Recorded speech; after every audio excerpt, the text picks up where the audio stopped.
Kunda 200 bo'yicha bu oy arenda pulni olib kelmadingizmi? Bu ham vaziyatni boricha tushuntiryapman-ku. Bir marta sharoitimni tushuntiring. Iltimos sizdan. Kalitni bering bu yoqqa. Shahobiddin.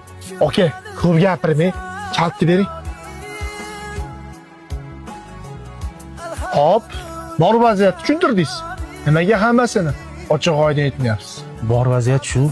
Men sizdan ijtimoiy bekitayotganim yo'q. Bilasiz, necha yildan beri arenda bilan shug'ullanaman. Bizning sohada har xil inson bilan muomala qilish kerak. Oyda bitta asabimga necha yil olib turaman. Arendani hamma puli shu dori-darmonga ketdi.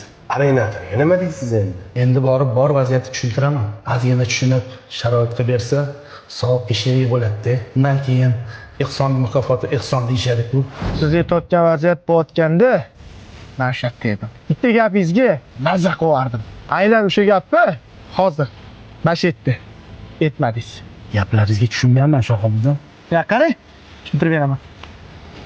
Jamshid aka, mana mana bitta 3 ta best bor. Qani ko'ringchi, qaysi biri yaxshi kim?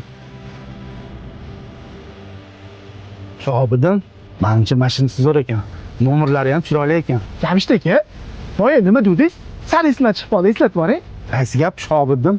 Qani ehsonni u yog'ini eslatib boring. Ehsonning mukofoti ehson dedim. To'g'ri gap. Har bitta savob chiqsa, savobida sherik qiladigan meni sherigimga unaqa eski mashina berish yarashmaydi. Mangingiz shuni haydab bering. Aytganchi, eski mashina zastavkasini mashina haydab davom ettiraverasiz. Olgan azizasi mendan sizga hayting. O'sha o'zingiz aytgan gap ehsonning mukofoti ehsondir. Hazillashmang, Shahobiddin.